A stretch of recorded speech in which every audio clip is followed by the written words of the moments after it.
They call it the Forgotten War, Korea. Stuck between World War II and Vietnam. Nobody remembers it.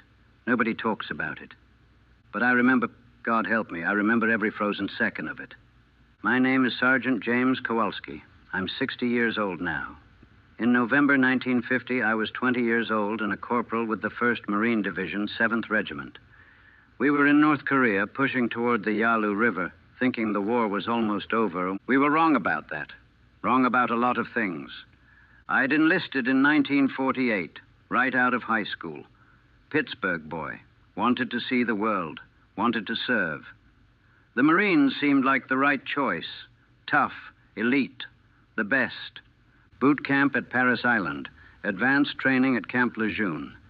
By the time Korea kicked off in June 1950, I was a lance corporal with a rifle platoon. Young, eager, stupid. They shipped us to Korea in September. We landed at Incheon, MacArthur's big amphibious assault. It worked brilliantly. We pushed the North Koreans back, liberated Seoul, started driving north toward the Chinese border. The war was going to be over by Christmas, they said. We'd be home by New Year's. The Chinese wouldn't intervene. The North Koreans were beaten. More lies. The kind that get men killed. By November, we were deep in North Korea, operating near the Chosin Reservoir, a massive frozen lake in the mountainous northeast.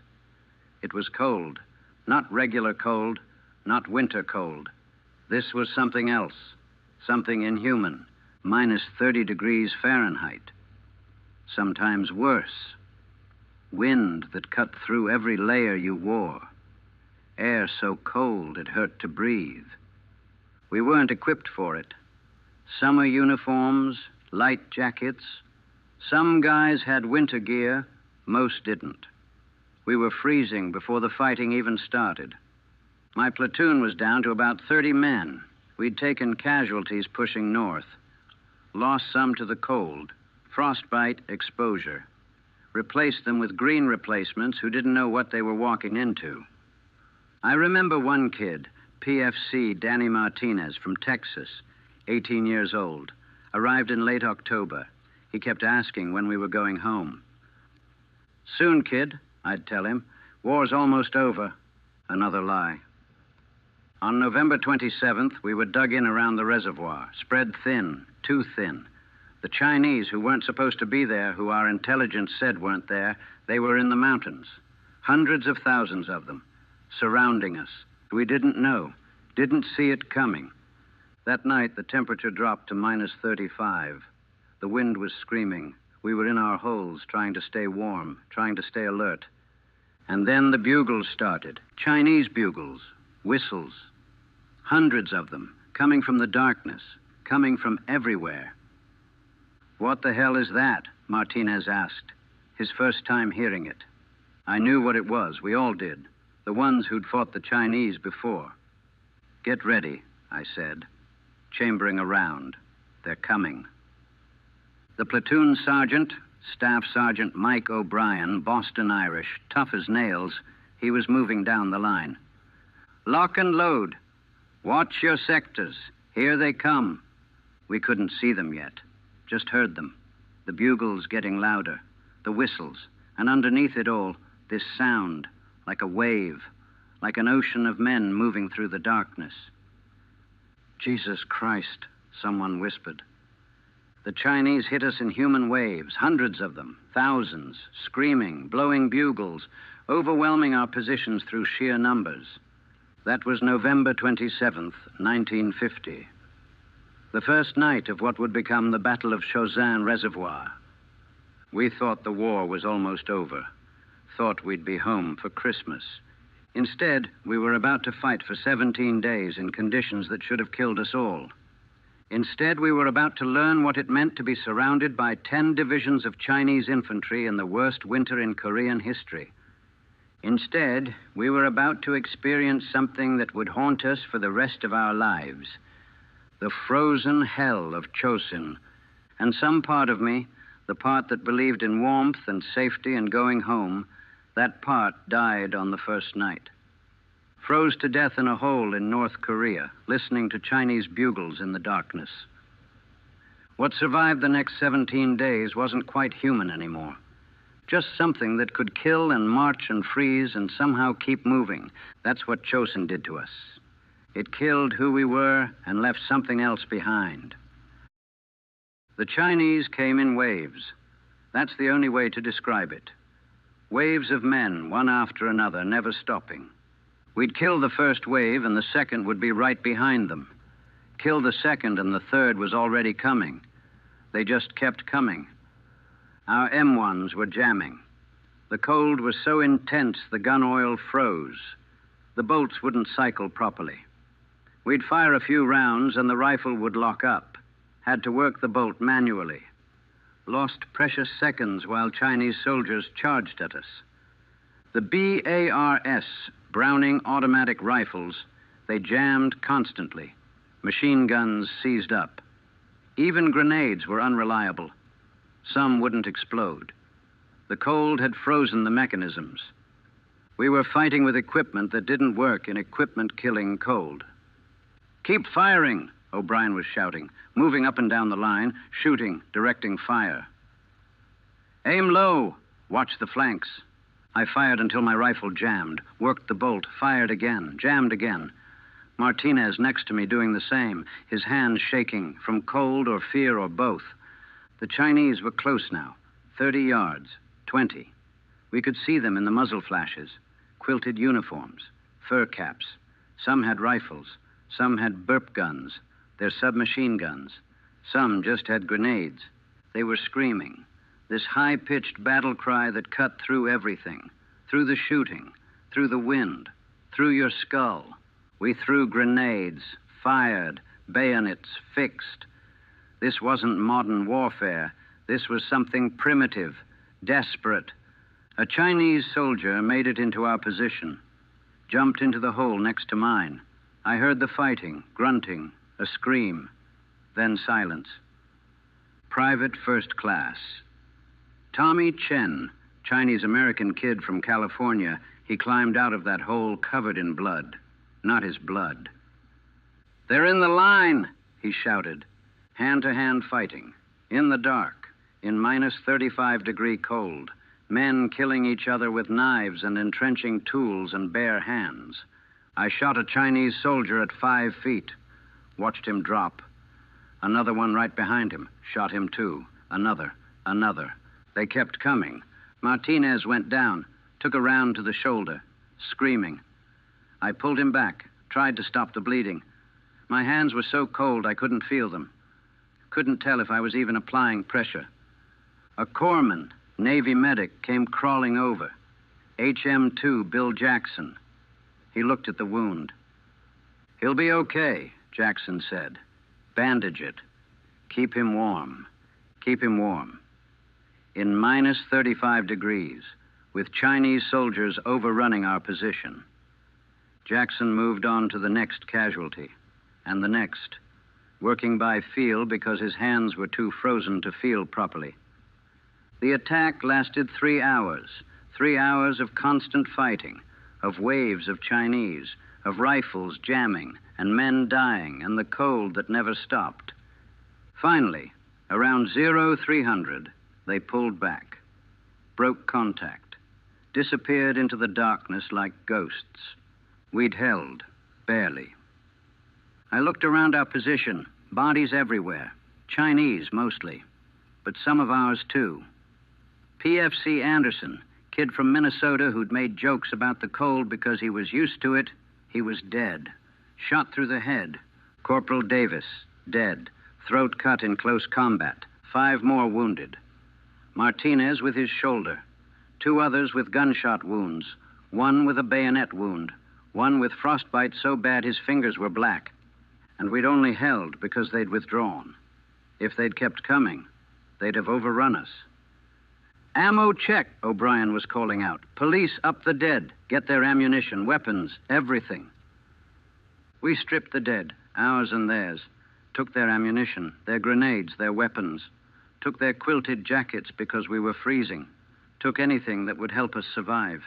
You don't think about respect for the dead when you're freezing. When you need what they have to stay alive. Martinez was shivering violently. Shock and cold. Jackson had bandaged him, but he needed to be evacuated. Needed real medical care. But there was no evacuation. We were surrounded, cut off. The only way out was to fight out. Dawn came, gray and terrible. We could see the bodies now. Hundreds of Chinese dead around our position. They'd tried to take us through sheer numbers. Almost succeeded. "They'll be back tonight," O'Brien said. "Count on it. They'll hit us again." We spent the day improving positions, digging deeper into the frozen ground, nearly impossible, stacking sandbags, collecting ammunition, and trying to stay warm. Impossible task. The cold was worse than the enemy. It was killing us slowly. Frostbite, hypothermia, weapons freezing, sea rations frozen solid, water frozen in canteens. We'd try to light fires to warm up, but fires gave away positions, attracted mortars. Had to choose between freezing and dying. Most chose freezing. By mid-afternoon, word came down. We were surrounded. The entire 1st Marine Division, over 15,000 men, cut off at Chosin Reservoir. Chinese forces estimated at over 100,000. We were outnumbered almost 10 to 1. "We're not retreating," the word came down from division, from General Smith himself. "We're attacking in a different direction." That became the official line. We weren't retreating. We were advancing to the rear. Whatever you called it, we had to fight our way out. 78 miles to the coast, through 10 Chinese divisions, in the worst winter in memory. "Martinez," I said, looking at the kid, bandaged, shivering. "You're gonna make it. We're getting out of here." He nodded. Wanted to believe me? I wanted to believe me too. But that night, the second night, the Chinese came again. And this time they came with more men, more determination, more everything. The bugles started at 2100, earlier than before, louder. "Here we go again," O'Brien said, checking his rifle. "Make every shot count. Stay together." The waves came, human waves, screaming, charging, dying by the dozens and still coming. We fired until our barrels glowed, until our rifles seized from the heat and the cold, until our hands were numb and our faces were frozen and we couldn't feel anything anymore.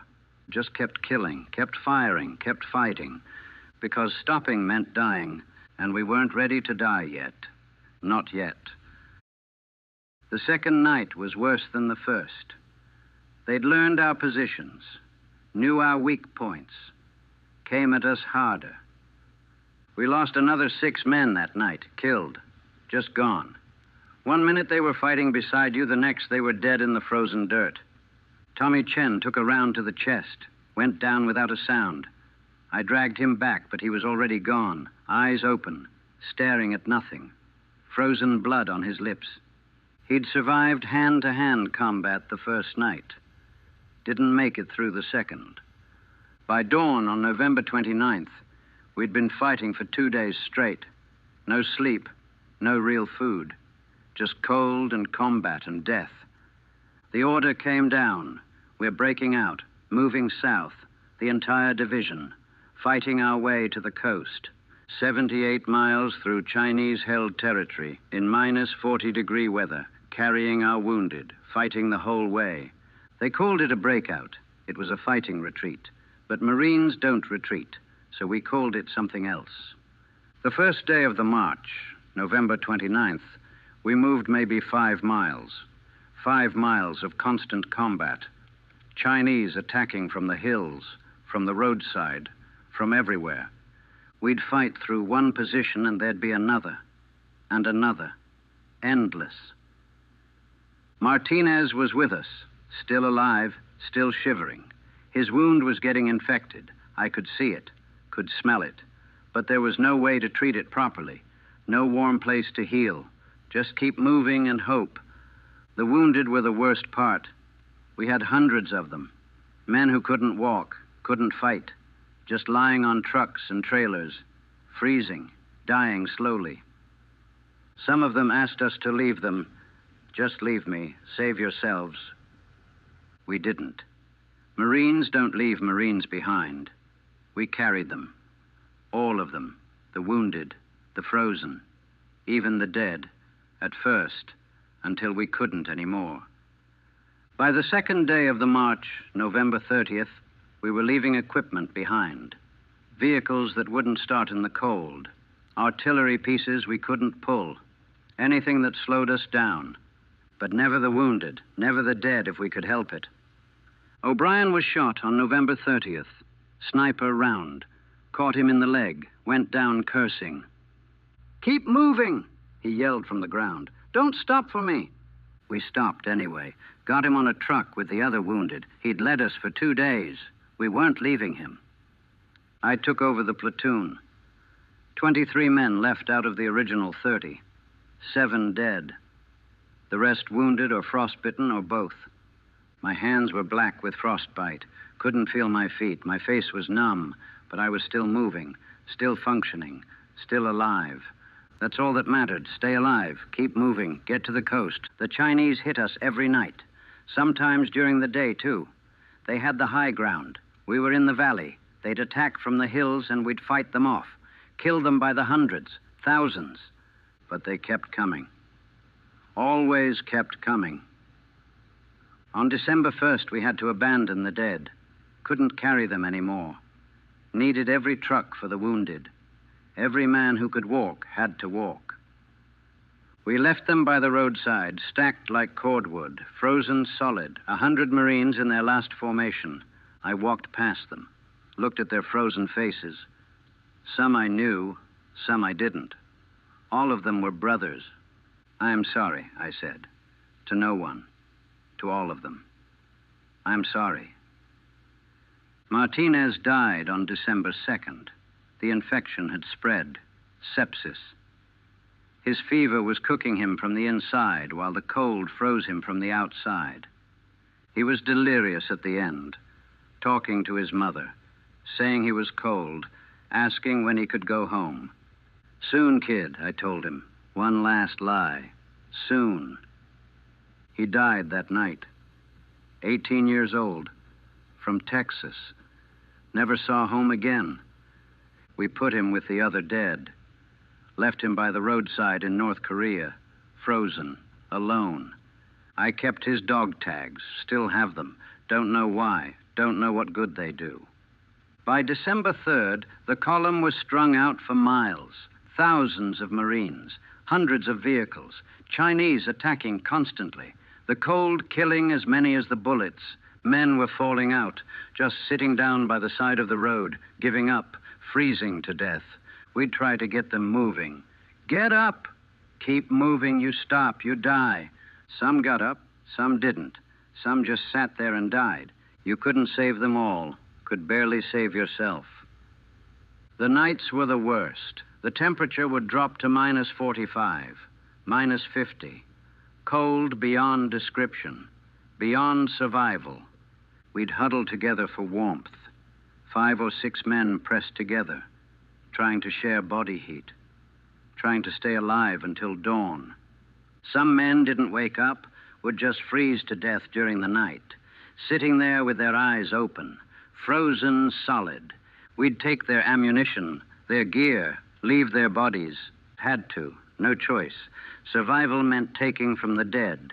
On December 4th, we reached Hagaruri, a defensive perimeter the Marines had been holding. Airstrip, supplies, heat. We'd made it 40 miles, still had 38 to go. But for now, we could rest, could warm up, could treat the wounded properly. I walked into a warming tent and started crying. Just broke down. Couldn't help it. The warmth after days of freezing, the relative safety, the exhaustion hitting all at once. Other men were doing the same. Tough Marines, combat veterans, crying like children because we were warm for the first time in a week. They evacuated some of the wounded by air, flew them out on C-47s from the airstrip. O'Brien went out. Martinez's body went out. Hundreds of others. But most of us had to keep going, had to keep marching. The Chinese were still surrounding us, still attacking. We stayed at Hagaru Reef for 2 days, reorganized, resupplied, rested. Then on December 6th, we started moving again. 38 miles left, through the worst terrain, the worst Chinese positions, the worst cold. They hit us at Hellfire Valley, narrow pass, Chinese on both sides. Impossible to flank them. Had to fight straight through. It took 3 days. 3 days of constant combat, of men dying in that frozen valley, of pushing forward yard by bloody yard. We lost dozens there, maybe hundreds. The exact number, I don't know. Lost count, lost track. Just knew we were losing men faster than we could count them. The faces blurred together. The dead looked like the living. The living looked dead. We were all gray, all frozen, all dying slowly. By December 9th, we were out of Hellfire Valley. 28 miles to go. We could make it. Had to make it. But the Chinese weren't done with us yet. And neither was the cold. It was killing us just as surely as the bullets. Maybe more surely. Frostbite, hypothermia, exhaustion, men just shutting down, bodies giving up. I looked at my platoon, my command now that O'Brien was gone. 14 men left out of 30, half dead, half dying. But still moving, still fighting, still Marines. That's what Chosin was. Not a battle, not a retreat. Just a desperate fight for survival against an enemy that outnumbered us, and a cold that was killing us all. 78 miles of frozen hell, and we were only halfway through, December 10th through 13th. 4 days that blurred into one endless nightmare. We were moving constantly, fighting constantly, freezing constantly. The cold had become normal, just part of existence, like breathing, like the weight of your rifle. My frostbite was bad. Both hands, both feet, my nose, my ears, black and dead, but still attached, still functional enough to pull a trigger, to march. That's all that mattered. Can you fight? Can you walk? Yes? Then keep moving. Half my platoon had frostbite.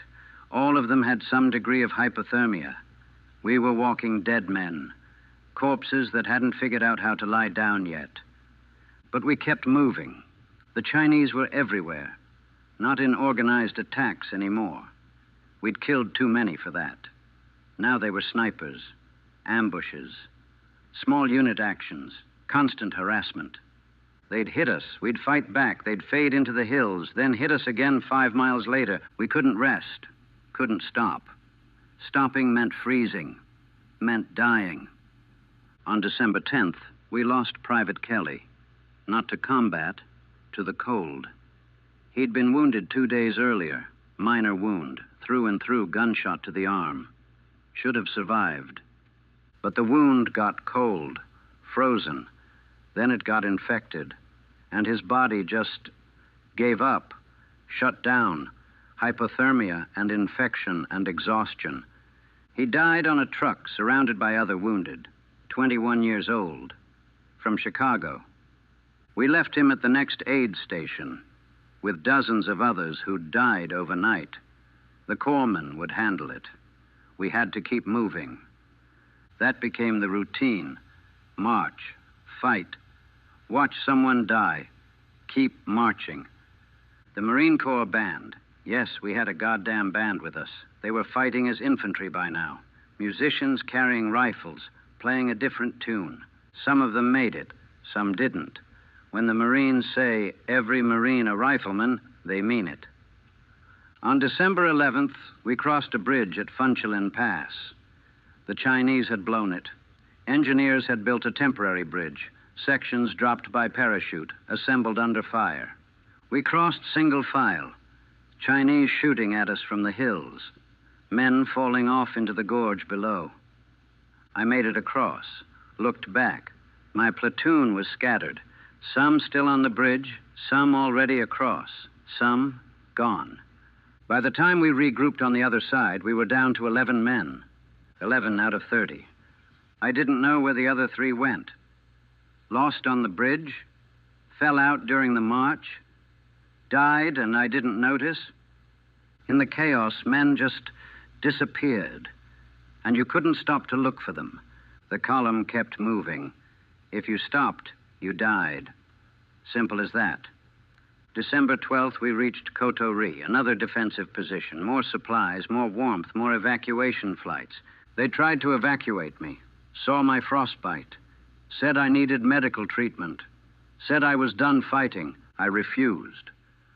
My platoon, what was left of it, they needed me, needed someone who knew them, who'd been with them since the beginning. I'm staying with my men, I said. The doctor, Navy lieutenant, exhausted like everyone else, just nodded. Your feet are going to be a problem. They're already a problem.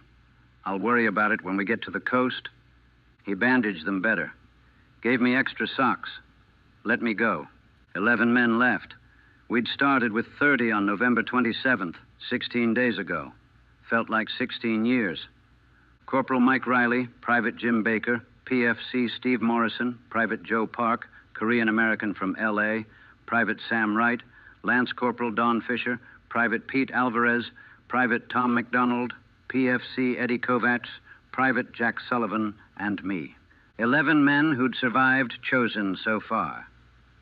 We left Kotori on December 12th, 21 miles left to Hamhung. Then 10 more to the coast at Hungnam. Almost there, almost out. But those last miles were the longest. The Chinese threw everything at us. Last desperate attempts to destroy the 1st Marine Division. Artillery, mortars, mass attacks. We fought through it all. Kept moving, kept killing, kept surviving. On December 13th, Joe Park was hit. Mortar round. Shrapnel to the chest and abdomen. Bad, real bad. We got him on a truck. He was conscious, looking at me. Sarge, he said, blood on his lips. Am I going to make it? I wanted to lie. Wanted to tell him he'd be fine. But I was too tired for lies. I don't know, Joe. But we're going to try. He died 2 hours later. Before we reached the next aid station, Korean-American kid fighting for a country that barely accepted him. Died in a country his parents came from. Never made it home. We were down to 10, December 14th.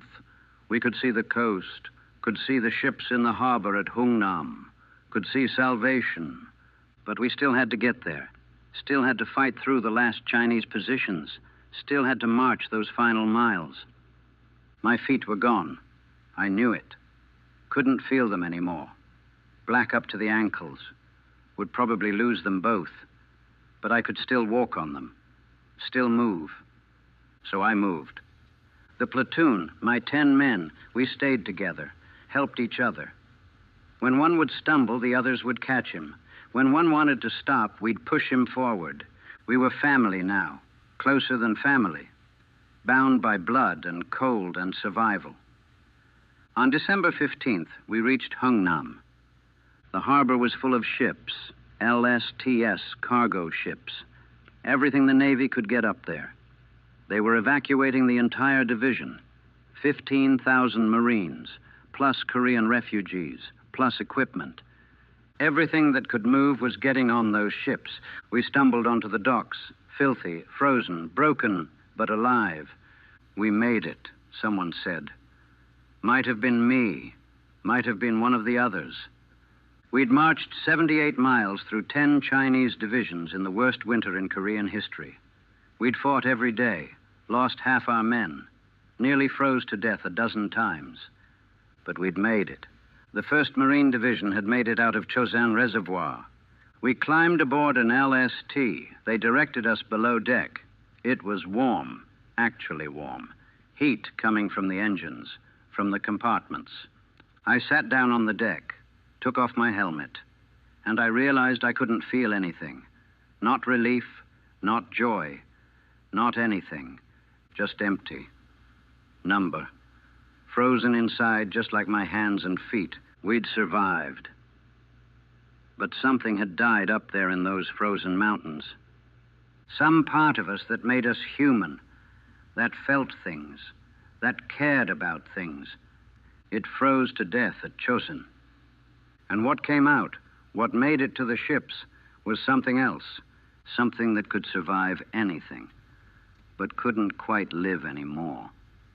The ship pulled away from the dock, headed south, away from North Korea, away from China, away from Chosin. But we'd never really leave. We'd always be there, in the cold, in the dark, fighting, freezing, dying, always.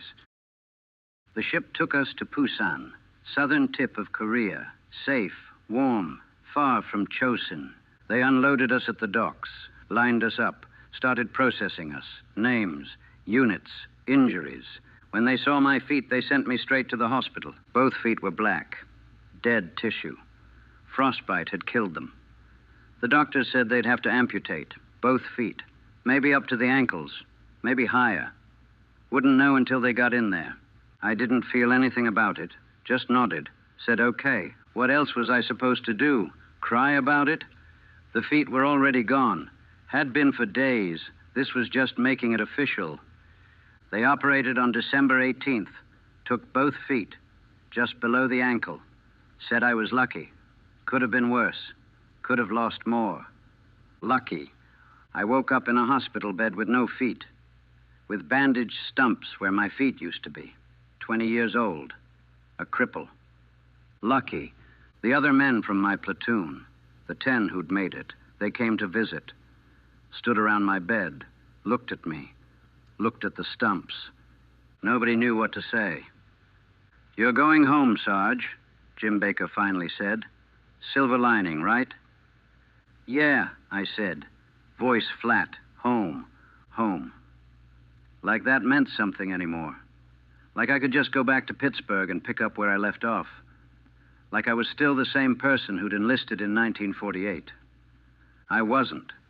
That person had frozen to death at Chosin. Over the next few weeks, the rest of my platoon cycled through the hospital.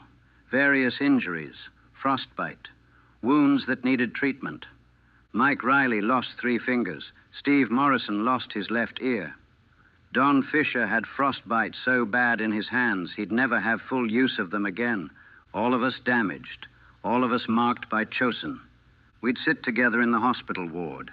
10 Marines who'd survived together. And we'd barely talk. What was there to say? What words could capture what we'd been through? Sometimes we'd just sit in silence, smoking, staring. The nightmares started in the hospital. Every night I'd be back there, back at Chosin, back in the cold, watching Martinez die, watching Tommy Chen fall, marching through the snow with dead feet. I'd wake up screaming. Nurses would come running. Give me something to calm down. I'd drift back to sleep and the dreams would start again. The other guys had them too. We could hear each other at night, screaming, crying, calling out names, the names of the dead. On January 10th, 1951, word came through. Final casualty figures from Chosin. The 1st Marine Division had started with about 15,000 men. We'd lost over 700 dead, 4,000 wounded, 300 missing, another 7,000 non-battle casualties, mostly frostbite and hypothermia. Over 12,000 casualties out of 15,000 men, 80% casualty rate.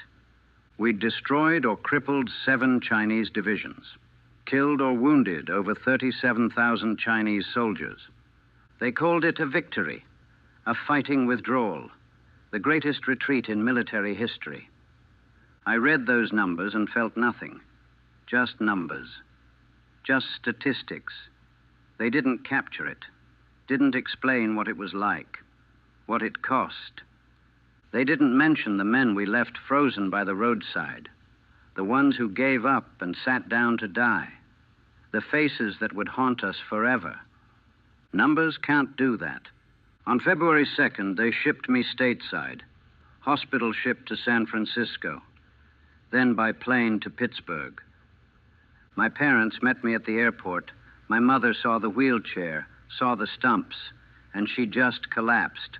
Broke down crying right there, My father caught her, held her, looked at me with this expression I couldn't read. Pride, horror, grief, all of it, probably. "Welcome home, son," he said. Home, that word again. I wasn't home. I was in Pittsburgh, yes. In my parents' house. In my old room. But I wasn't home. Home was somewhere I'd never get back to. Someplace before Chosin. Before the cold.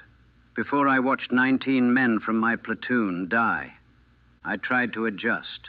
Tried to be normal. Wore the prosthetics the VA gave me. Learned to walk again, sort of. Went through physical therapy. Did everything they told me to do. But inside, I was still at Chosin. Still fighting. Still freezing. My mother would make dinner, and I couldn't eat. The food tasted like nothing. Everything tasted like nothing. My father would try to talk to me about getting a job. About moving forward. About my future. What future? I was 20 years old with no feet and nightmares every night. What future was there? I started drinking. Helped with the nightmares. Helped me sleep. Helped me not feel anything. My parents tried to understand, tried to help, but they couldn't. Nobody could. Nobody who wasn't there could understand what Chosin had done to us. In March, I got a letter from Jim Baker. He'd been discharged, too, back home in Ohio. "Can't sleep," he wrote. "Can't work. Can't do anything. Just keep seeing their faces, keep hearing the bugles, keep feeling the cold. Does it ever get better?" I didn't write back. What could I say? No, it doesn't get better. You just learn to live with it. You just become something else. In April, word came. Don Fisher had killed himself. Shotgun. In his parents' basement. He'd made it out of Chosin. Made it home. Made it 4 months.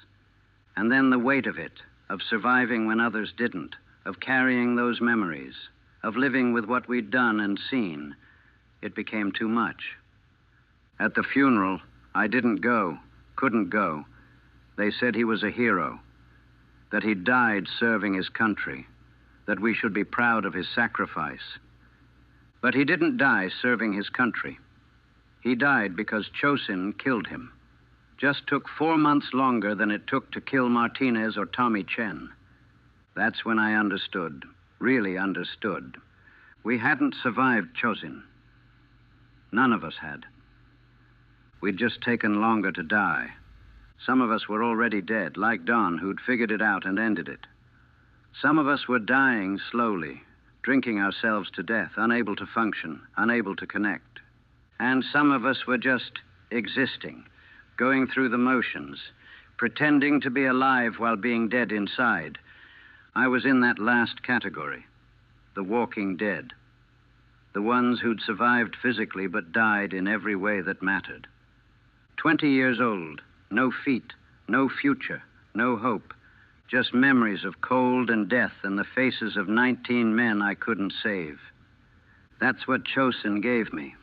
That's what I carried home. Not honor, not glory, not pride, and just ghosts and guilt and a hole where my soul used to be. And the certain knowledge that the boy who'd enlisted in 1948, who'd wanted to see the world, who'd believed in service and duty and honor, that boy was dead. Frozen solid in a hole in North Korea. What came back was just a shell, just something that looked like James Kowalski, but wasn't. Not really. Not anymore. 40 years later, I'm still at Chosin. It's 1990. I'm 60 years old. I've lived longer without feet than I lived with them. I've been a civilian longer than I was a Marine. But I'm still there. Still in those mountains. Still freezing. Still watching them die. The nightmares never stopped. 40 years of the same dreams. Martinez asking when he can go home. Tommy Chen's frozen face. The blonde corporal. Wait, that was someone else's memory. No, it was Joe Park. Joe Park asking if he'll make it. Sometimes the memories blend together. 40 years of carrying them and they start to merge. All the dead faces become one face. All the frozen bodies become one body. But the cold stays distinct, crystal clear. I can still feel it. That minus 45-degree bite. That wind that cuts through everything. That cold that kills. I wake up some nights and I'm shaking. Not from fear, from cold. Phantom cold. Cold that isn't there, but I feel it anyway. Feel it in bones that are 40 years older. In feet that don't exist anymore. I tried to make a life, really tried. Got married in 1955. Good woman, patient woman. Mary. She tried to understand, tried to reach me, but I was too far gone, too frozen inside. We had a son in 1956, David. I tried to be a father, tried to connect with him, but there was this distance, this wall. I couldn't let him in, couldn't let anyone in. Because everyone you let in can die, can freeze, can bleed out in your arms while you're helpless to stop it. Better to keep distance, better to stay cold. Mary left in 1963, took David with her. I didn't fight it. What could I offer them? A broken drunk with no feet and nightmares every night? She deserved better. David deserved better. I see him occasionally. He's 34 now, has a family. Kids I barely know. He's polite, dutiful. But we're strangers. My fault, all my fault. I worked various jobs over the years. Desk jobs mostly. Things you could do from a wheelchair, dispatcher, bookkeeper. Nothing meaningful. Nothing that mattered.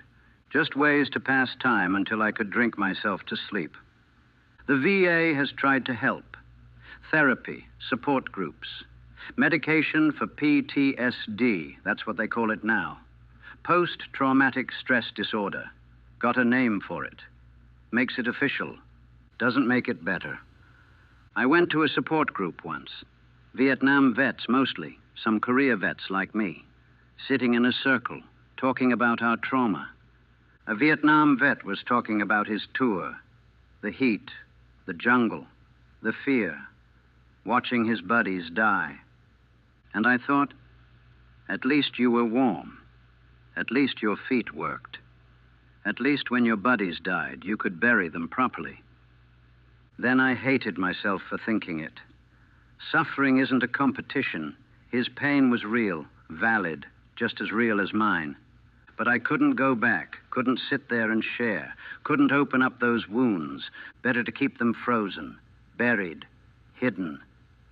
Of the 10 men who made it out with me, I've kept track, sort of. Don Fisher killed himself in 1951. I already mentioned that.